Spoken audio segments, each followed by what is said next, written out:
Para falar sobre esses e outros acidentes aéreos, eu converso agora com o especialista aeronáutico Jorge Ferreira, que também é advogado e consultor em direito aeronáutico. Doutor Jorge, boa tarde. Obrigado pela presença, pela participação aqui no Jornal Brasil Central Especial de sábado. Boa tarde, bom dia a todos os nossos ouvintes, telespectadores. Inclusive, a gente conversou essa semana, né, aqui via Skype, e hoje a gente agradece muito mesmo a sua presença física aqui, até porque é um sábado, eu tenho certeza que o senhor vem, né, com essa presteza atender a nossa equipe aqui da TV Brasil Central. Mas, enfim, doutor Jorge, numa situação como essa, a gente viu aí a retirada, né, dessa aeronave, e ontem a gente até comentava, é um trabalho minucioso que precisa de muito cuidado, né? Vamos lá, é um trabalho, né, antes da retirada da aeronave em si, foram lá os técnicos do SERIPA, que é o Serviço Regional de Investigação e Prevenção de Incidentes Aeronáuticos. Então, eles fizeram o levantamento de campo, eles pegaram as peças dos aviões que eles acham que sejam importantes para a investigação, tá? E, ao mesmo tempo, também, devido à ocorrência, né, que nós tivemos, infelizmente, 2 falecimentos, a Polícia Civil também se fez presente, onde, então, ela, com seus técnicos, né, também o Instituto de Criminalística de Goiás, também fez os seus levantamentos, até para que o CENIPA, que é o Centro de Investigação, faça o RAI, que é o relatório de ação inicial, e proceda com as investigações. Doutor Jorge, eu até perguntei para o senhor essa semana, mas o que poderia até repetir, né, agora aproveitando o senhor aqui presencialmente, o que poderia ter ocorrido, né, numa situação como essa? Assim, dá para se ter uma ideia do que houve? Eu sei que as investigações estão em andamento, enfim, mas é possível adiantar isso? Quem trabalha com segurança na aviação nunca está satisfeito. Tá? Mesmo que não tenha acidente, nós estamos preocupados. Agora, quando você analisa uma situação como essa, que, como você bem colocou, pende de uma investigação, sendo que a investigação da Força Aérea não é para achar culpados, mas ver fatores contribuintes ou fatores determinantes, como nós chamamos na aviação. Mas, uma das primeiras hipóteses que você pode, talvez, levantar, e que os técnicos do SERIPA, né, também verificaram, pode ter certeza que eles verificaram a quantidade de combustível, eles verificaram a autonomia dessa aeronave, se ela tinha sido abastecida, mas também não basta apenas a aeronave ter combustível.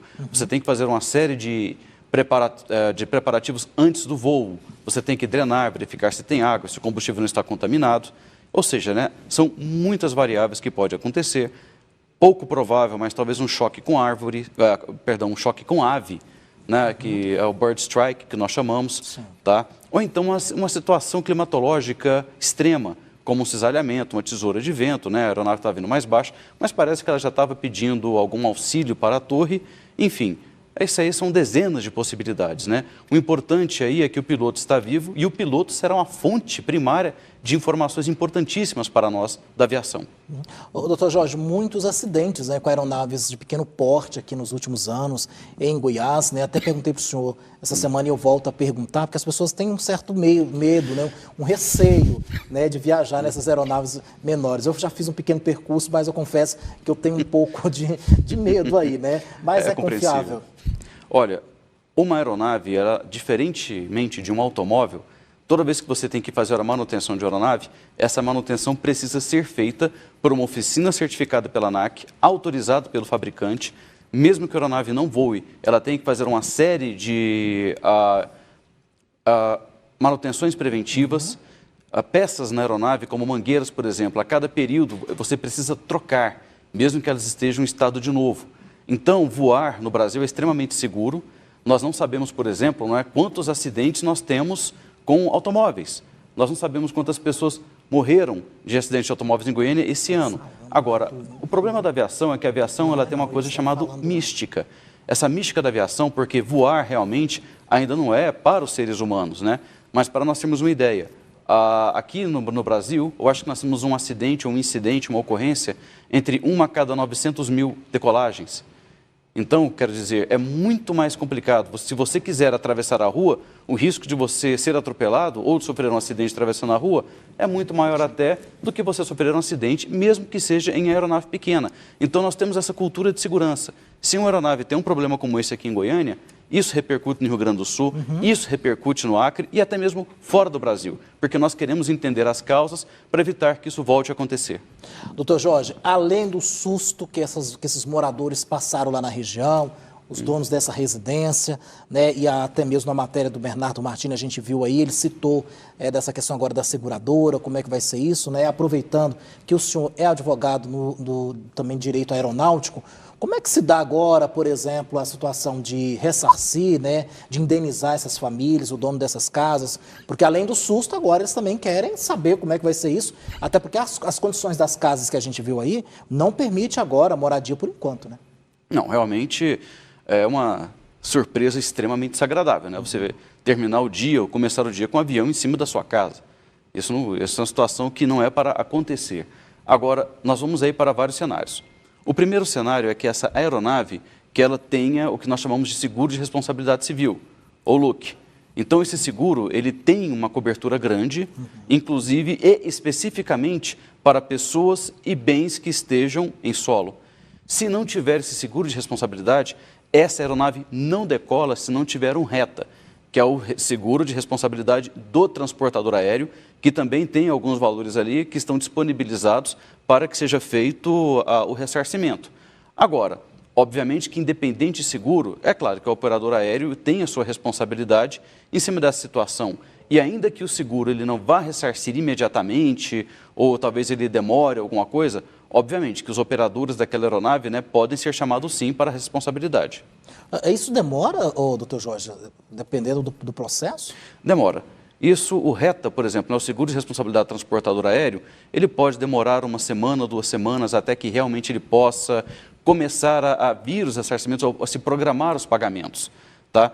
Mas também, a partir desse período, o que acontece? É claro que os moradores, né, eles também é bom que chamem o seu advogado, é bom que eles comecem a juntar os recibos, que eles comecem a ver as despesas, inclusive com hotel, de mudança, para que isso daí possa facilitar, inclusive, o processo administrativo de recebimento e ressarcimento dentro da seguradora, que seja pelo menos do seguro obrigatório ou também do seguro que eventualmente a mais tem essa aeronave.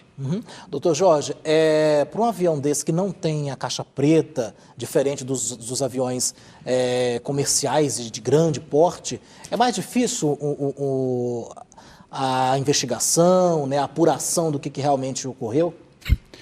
Vamos lá. Esse avião não é obrigatório ter caixa preta. Ok? Então isso aí é tranquilo. Então ele não estava em nenhuma condição irregular por conta disso.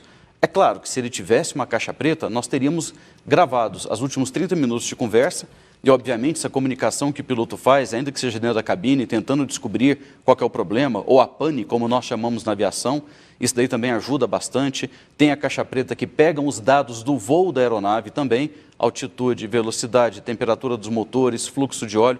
Então, essas caixas pretas são importantes por conta disso.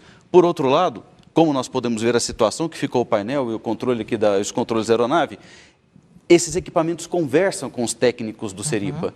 Então, eles sabem interpretar uma pleiade, uma série de informações que as pessoas que não estão acostumadas simplesmente não compreenderiam.